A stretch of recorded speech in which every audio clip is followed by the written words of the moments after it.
दोस्तों अस्सलाम वालेकुम। अॼु असांजो टॉपिक आहे एक्टिव खां पैसिव। दोस्तों पार्ट 1 असां पढ़ी चुका आहियूं ऐं हाणे असां पढ़ंदासीं पार्ट 2 यानी टेंसिस खे असां एक्टिव टू पैसिव में चेंज कंदासीं।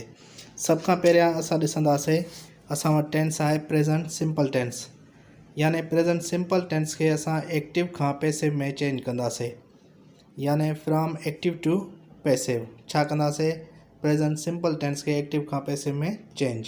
और नंबर 1 मां वटि सेंटेंस आ आई ब्रेक अ ग्लास। छा जुमलो आ? आई ब्रेक अ ग्लास, मां गिलास भञा थो। इन जो पैसिवाइज थींदो, यानी सब्जेक्ट की जाइ ते ऑब्जेक्ट ऐं ऑब्जेक्ट की जाइ ते सब्जेक्ट। हाणे असां वटि ऑब्जेक्ट आ अ ग्लास, उहो अची वेंदो सब्जेक्ट की जाइ ते। हाणे सब खां पहिरियां असां रखंदासीं अ ग्लास। उन खां पोइ प्रेजेंट सिंपल टेंस जो जुमलो आहे त असां टू बी वर्ब रखंदासीं इज़ एम आर।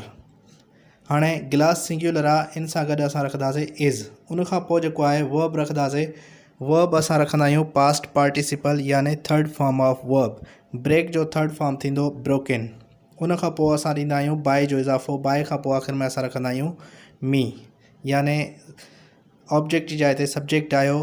सब्जेक्ट असांजो आहे या ऑब्जेक्टिव फॉर्म थींदो मी, यानी a glass is broken by मी।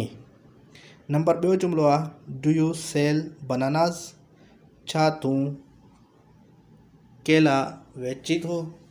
हाणे ॾिसो जेको आहे बनानास असांजो ऑब्जेक्ट आहे, ऑब्जेक्ट जी जाइ ते असांजो बनानास अचणु खपे। लेकिन असांजो जेको जुमलो आहे इंट्रागेटिव सेंटेंस आहे, सभ खां पहिरियां असां टू बी वर्ब रखंदासीं। टू बी वर्ब असां रखंदासीं आर, यानी बनानास जमा में आहिनि, हिक खां वधीक आहिनि, आर लॻंदो। असांजो जुमलो थींदो are bananas sold by you. You जेको आहे तव्हांखे ऑलरेडी पार्ट 1 में मां ॿुधाए चुको आहियां त यू चेंज न थींदो आहे, यू रहंदो आहे, चाहे सब्जेक्टिव फॉर्म हुजे या ऑब्जेक्टिव फॉर्म हुजे, यानी यू सेम रहंदो। 3 नंबर जुमलो आहे मां वटि she does not tell a lie. हूअ कूड़ नथी ॻाल्हाए। हाणे इहो जुमलो थींदो पैसिव वॉइस में अ lie is not told by हर, यानी जिथे डज़ नॉट हुयो हाणे डज़ त ख़त्म थी वियो, यानी to be verb present simple tense खे सुञाणप जे लाइ असां टू बी वर्ब रखंदा आहियूं इज़ एम आर। हाणे इज़ हुजे हा त असां इज़ नॉट रखूं, आर हुजे त आर नॉट, एम रखूं त एम नॉट, यानी हिते असां छा इस्तेमालु कयो आहे इज़ सां रखियो आहे असां इज़ नॉट। हाणे ॾिसो पहिरियों नंबर असांजो जुमलो हुयो I break a glass is broken by me. ॿियो नंबर जुमलो हुयो do you sell bananas, are bananas sold by you. 3 number जुमलो हुयो she does not tell a lie is not told by हर। ये हुआ 3 जुमला प्रेजेंट सिंपल टेंस में। ऐं ॿिया खोड़ सारा जुमला तव्हां एक्टिव खां पैसिव में चेंज करे सघो था प्रेजेंट सिंपल टेंस जा, लेकिन रूल इहो साॻियो रहंदो। हाणे दोस्तों असां ॿियो नंबर टेंस एक्टिव खां पैसिव में चेंज कंदासीं। उहो टेंस आहे असांजो प्रेजेंट कंटिन्यूअस टेंस। हाणे दोस्तों पहिरियां असां जेको आहे प्रेजेंट सिंपल टेंस के शो करण जे लाइ इज़म आर रखूं पिया। हाणे इज़म आर सां गॾु बी जो इज़ाफ़ो ॾींदासीं।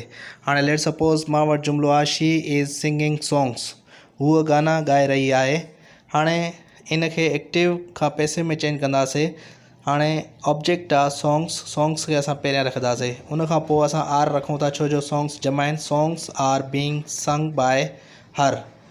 हाणे बीइंग जो इज़ाफ़ो एक्टिव खां पैसिव में जॾहिं असांजो प्रेजेंट कंटिन्यूअस हूंदो, कोई भी कंटिन्यूअस हुजे, असां बीइंग जो इज़ाफ़ो ॾींदा आहियूं। ॿियो नंबर जुमलो आहे असां वटि दे आर नॉट हेल्पिंग मी। हाणे ऑब्जेक्ट मी आहे, मी खे असां सब्जेक्ट जी जाइ ते खणी ईंदासीं, छा थींदो आहे। हाणे आहे सां गॾु एम लॻंदो, I am not being helped by them. ठीकु आहे दोस्तों। हाणे दोस्तों ॾिठो तव्हां जेको आहे हेल्प करण वारो केरु हुयो? दे। ऐं हेल्प कंहिंजी करनि पिया? मी जी। हाणे आई मी जेको हुयो सब्जेक्ट जी फॉर्म में अची वियो त आई थी वियो, ऐं दे जेको ऑब्जेक्टिव फॉर्म में हलियो वियो त देम थी वियो। 3 नंबर जुमलो आहे आर यू टीचिंग हिम। हाणे इहो जुमलो थींदो is he being taught by U. हाणे इहो हुयो असांजो 3 नंबर जुमलो। दोस्तों इहे 3 जुमला असां प्रेजेंट कंटिन्यूअस जा कया आहिनि। वरी ॾिसो पहिरियों नंबर जुमलो हुयो she is singing songs are being sung by her. ॿियो नंबर जुमलो हुयो they are not helping me, I am not being helped by them. 3 number जुमलो हुयो are you teaching him, is he being taught by you. दोस्तों हाणे असां ॾिसंदासीं present perfect tense खे एक्टिव खां पैसिव में चेंज कंदासीं। सब खां पहिरियों जुमिलो असांजो प्रेजेंट परफेक्ट टेंस जो आई हैव ईटिन मैंगोज़, मूं अंब खाधा आहिनि या मां अंब खाई चुको आहियां। हाणे इनखे पैसिव में चेंज कंदासीं। सब खां पहिरियों असां ऑब्जेक्ट रखंदासीं। ऑब्जेक्ट असां वटि मैंगोज़ यानी जमा आहे। हाणे परफेक्ट खे असां जॾहिं चेंज कंदा आहियूं त पोइ जेको असां हैव हैज़ रखंदा आहियूं। मैंगोज़ जमा आहे त असां रखंदासीं have. Mangoes have been eaten by me, has been यानी हैव बीन रखंदा आहियूं। हाणे असां छा रखियो आहे, हैव बीन। ॿियो नंबर असांजो जुमिलो आहे have U laughed at them. हाणे इनखे जॾहिं असां पैसिव में चेंज कंदासीं त असांजो जुमिलो थींदो have they been laughed at by you. टियों नंबर जुमिलो आहे असां वटि has he knocked at my door. Has my door been knocked at by him. दोस्तों इहे टे जुमिला असां प्रेजेंट परफेक्ट टेंस जा हुआ जेके असां एक्टिव खां पैसिव में चेंज कया आहिनि। दोस्तों ॾिसो तरीक़ो जेको आहे तक़रीबन सेम आहे।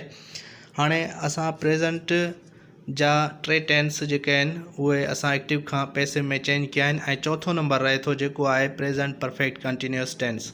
दोस्तों present perfect continuous tense active खां पैसिव में चेंज न थींदो आहे, इन जे करे मां तव्हांजे साम्हूं हल न कयो आहे। हाणे दोस्तों तव्हां ॾिठो जेको आहे प्रेजेंट परफेक्ट टेंस खे असां चेंज कयो आहे, प्रेजेंट कंटिन्यूअस खे बि चेंज कयो आहे ऐं प्रेजेंट सिंपल टेंस खे बि चेंज कयो आहे।